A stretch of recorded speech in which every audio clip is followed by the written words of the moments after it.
Salut à tous. Il ne vous aura pas échappé que quand cette période très marquée par le néo-vintage, certaines marques qui avaient disparu des radars depuis plus ou moins longtemps refont surface ces derniers temps. Parmi les résurrections notoires de ces dernières années, on va dire même derniers mois, on peut citer nos amis de chez Nevada Grenchen, Excelsior Park, on peut également citer Vulcain qui n'avait pas déposé le bilan mais qui était quand même en sommeil et très absente du paysage, et citons également SK qui vient de revenir sur le devant de la scène via un financement participatif. Alors parmi ces marques qui font leur retour sur la scène horlogère, il convient également de citer R1 qui est le sujet de notre revue du jour. Les amateurs doivent la renaissance d'R1 à un entrepreneur néerlandais, Tom van Wijlik, qui a repris en main la destinée de la marque à partir de 2020. Alors un peu d'histoire s'impose avant de vous présenter ces nouvelles pièces. La marque R1 fait son apparition en 1934 sous l'impulsion de la célèbre famille Dodane, auquel on doit notamment la marque éponyme qui vient tristement de déposer le bilan. Elle doit son succès R1 à un modèle en particulier, le chronographe Flyback Type 20, qu'elle va produire et livrer à l'armée française dans les années 50 et 60, aux côtés d'autres maisons telles que Breguet, Auricoste, Vixa ou encore Dodane, à nouveau, qui produira des Type 20 sous sa propre marque, mais également sous la marque R1. Cette livraison se fait dans le courant des années 50, suite à un appel d'offres de 1954, cahier des charges à l'appui émis par l'armée française. Un deuxième cahier des charges verra le jour 2 ans plus tard, en 1956, pour la production d'un Type 21, qui est une sorte de Type 20 amélioré. Mais R1, comme malheureusement certaines marques, va disparaître des radars progressivement, la fin de son contrat avec l'armée couplée à l'avènement du quartz signant probablement sa mort. Alors ce fameux Tom van Wijlik va dans un premier temps remettre sur les rails la marque de montre Le Bois & Co, marque sœur originale d'R1, qu'il acquiert en 2014. Et dans un deuxième temps, il s'attaque donc à R1 à partir de 2020 et commence par la réédition du célèbre Type 20. Cette réédition est suivie par l'édition d'un Type 20 chocolat et d'un Type 20 cadran vert militaire, les deux étant sold out, à partir de la fin 2022. En 2023, la marque lance un Type 20 furtivité en édition limitée, qui est toujours en vente sur le site de la marque, et en décembre dernier, 2023 donc, un Type 21, mon propos du jour concernant donc le Type 20 classique cadran noir et ce nouveau Type 21. Dernier petit aparté, mais intéressant, me semble-t-il, à vous transmettre, c'est que R1 prépare actuellement une édition spéciale pour les pilotes d'un escadron de l'aviation légère de l'armée de terre, en l'occurrence pour l'escadrille d'hélicoptères de reconnaissance et d'attaque du 3e régiment d'hélicoptères de combat. Voilà, j'espère que nous aurons l'occasion de vous en parler lors de sa livraison. Alors revenons-en au modèle aujourd'hui disponible et objet de cette revue vidéo. La démarche de Tom van Wijlik est claire et identique à celle qu'il a entreprise pour Le Bois & Co. Il s'agit de rééditer avec soin et la plus grande fidélité possible des chronographes historiques tout en préservant l'héritage de la marque, mais également en faisant bénéficier ces nouveaux modèles des technologies contemporaines, en particulier en matière de mécanique. Et vous allez véritablement le voir avec ces nouveaux Type 20 et 21 qui sont esthétiquement fidèles aux modèles dont ils s'inspirent, ces modèles des années 50-60, mais qui embarquent évidemment des mouvements produits de nos jours. À l'époque, ces montres de pilotes, ces montres d'aviateurs, doivent répondre à un cahier des charges défini à partir des besoins des pilotes opérant dans les cockpits. Le Type 20 fourni à l'armée française doit impérativement présenter un certain nombre de caractéristiques qui ont été clairement libellées. Alors parmi elles, on trouve un diamètre de la montre de 38 mm, un cadran noir doté d'index et d'aiguilles luminescents, un mouvement mécanique à remontage manuel, une réserve de marche d'au minimum 35 heures, une précision, une tolérance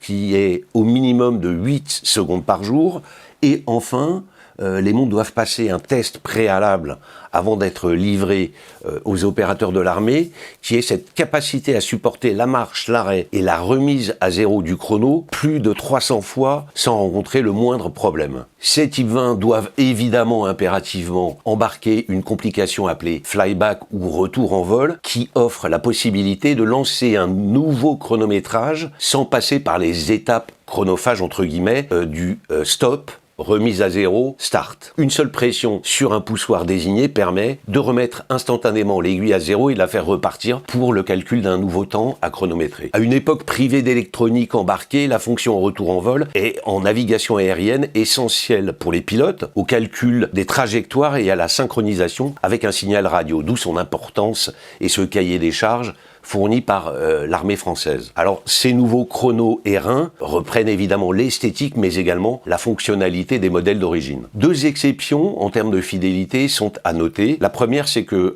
ces nouvelles versions type 20 et type 21 ne font plus 38 mm de diamètre, mais 39,5 mm. C'est un choix opéré par la nouvelle direction d'Airain afin de coller davantage aux attentes de la clientèle, on va dire, et insuffler un peu de modernité malgré tout au modèle. Il n'en reste pas moins que ces rééditions sont portables et très confortables et qu'elles s'adaptent à quasiment toutes les circonférences de poignet. Deuxième exception à cette fidélité historique, et là c'est une excellente nouvelle, c'est que l'entrecorne d'origine qui s'établissait à 19 mm est dorénavant de 20 mm. C'est donc l'entrecorne le plus standard de l'horlogerie et ça va vous permettre d'habiller votre type 20 ou votre type 21 de tout bracelet que vous avez en stock, que ce soit des bracelets NATO, des tropiques ou des cuirs alligator, notamment si vous voulez insuffler à votre modèle un côté très chic.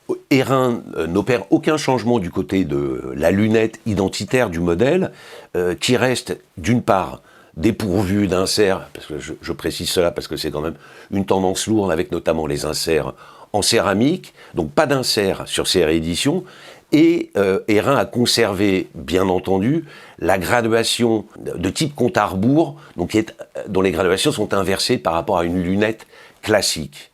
On l'avait vu d'ailleurs sur l'Esca, le modèle Esca dont je vous avais parlé. Donc cela signifie que, au lieu de calculer le temps écoulé depuis un instant T, vous calculez le temps restant avant la survenue d'un événement. C'est d'ailleurs sur cette lunette que réside l'une des différences majeures entre le type 20 et le type 21, c'est que sur le type 21, le triangle inversé de la lunette est luminescent, alors que sur le type 20, il est peint en noir. Les deux cadrans proposés sur ces rééditions demeurent par ailleurs d'une fidélité exemplaire par rapport au modèle d'origine.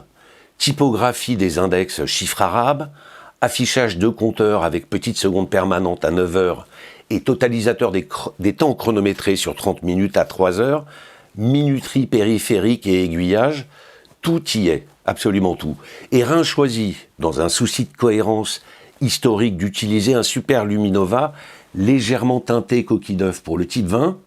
Sur le type 21, en revanche, la marque fait appel à un Super Luminova de type All Radium teinté qui rappelle évidemment le tritium oxydé des montres anciennes, ou le radium d'ailleurs. Autre différence entre les deux modèles, elle est purement esthétique. Le cadran du type 20 est d'un noir mat qui tire, pour moi en tout cas, sur le gris anthracite et est doté de compteurs noirs. Le cadran du type 21, en revanche, lui, est poli et intégralement noir, et il revêt du coup un caractère peut-être un peu plus habillé, un peu plus élégant.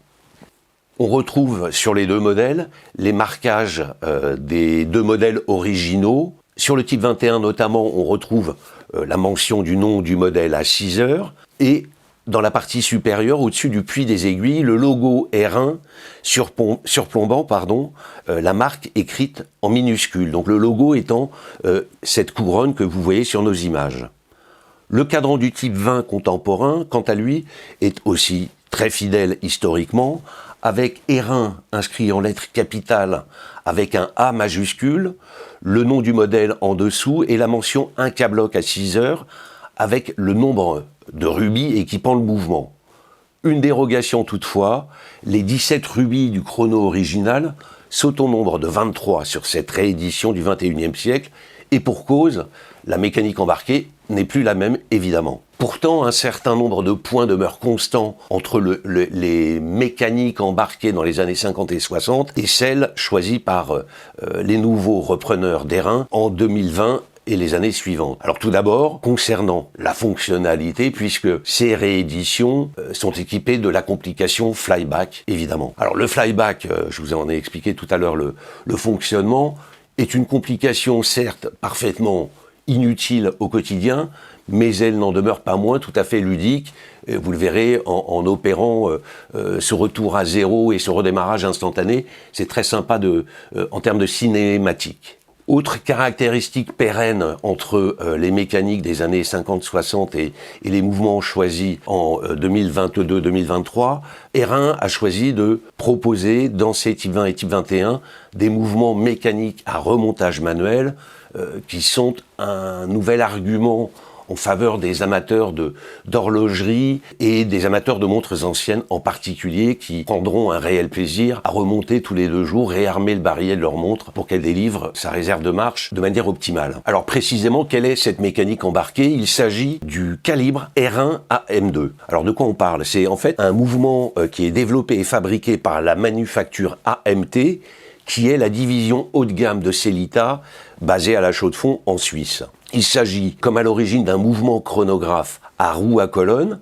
avec remontage manuel, évidemment, fonction flyback, et qui offre une très confortable réserve de marche d'environ 63 heures, le communiqué de la marque précisant entre moins et plus 2 heures. Voilà, donc on est aux environs de 63 heures d'autonomie. Il bénéficie par ailleurs d'une précision réglée dans 5 positions et d'une finition soignée, avec côte de Genève, bord diamanté pour les ponts, vis poli bleuie et gravure dorée. Alors joint par téléphone pour obtenir des informations sur la précision du mouvement, en regard de ce qu'imposait le cahier des charges de 1954 avec son plus ou moins 8 secondes de dérive quotidienne, les repreneurs d'airain m'ont indiqué que ce calibre AM2 embarqué dans les nouvelles versions est censé afficher une dérive maximale de -4 plus 4 secondes par jour, ce qui est une très bonne performance. Peut-être un point de déception pour certains, mais la fidélité historique est là. Ces nouveaux chronos sont équipés d'un fond plein, donc vous ne profiterez pas de la décoration du mouvement, puisqu'il n'y a pas de glace saphir.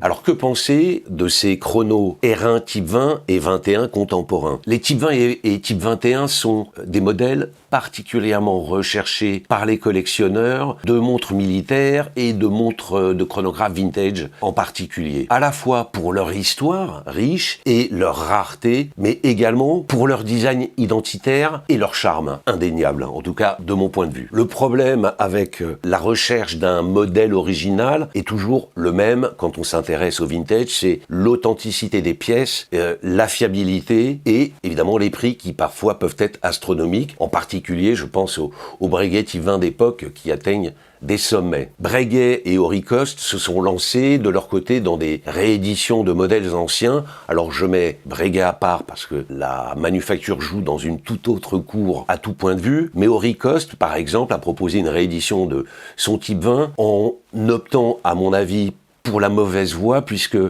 elle est passée sur un diamètre de 42 mm et affichait un prix trop élevé. Le modèle est sorti de catalogue et, peut-être peut-on l'espérer, ressortira dans une version plus conforme au modèle des années 50. Airain, quant à lui, fait le choix d'une véritable fidélité esthétique en termes de diamètre, en termes de fonctionnalité. Le prix est redoutablement intéressant. Il offre d'ailleurs à ce titre, ces chronos Airain type 20 et type 21, je pense les meilleurs rapports qualité prix, fidélité du marché. Du coup, ces nouveaux modèles R1, je pense, cumulent toutes les qualités nécessaires pour séduire les amateurs et affichent cet argument imparable par rapport à l'ancien qui est la fiabilité des modèles, leur authenticité et un prix de vente nettement plus attractif que lorsqu'on s'intéresse au vintage. Alors j'aimais malgré tout, je dis malgré tout parce que je suis très enthousiaste, 2 regrets, c'est que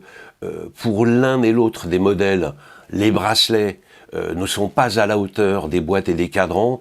On a des bracelets dont on voit qu'ils ont été un peu mis de côté pour offrir une boîte et un cadran les plus beaux possibles. Ça, c'est dommage. Et la boucle Ardillon qui équipe chacun des bracelets est certes très joliment réalisée avec un beau travail sur les finitions, mais elle n'est pas raccord historiquement avec les années dont elle s'inspire, à savoir les années 50 et 60. On est vraiment sur des boucles qui paraissent très modernes. Dommage, ça n'est cependant pas grave, la tête de montre étant absolument sublime.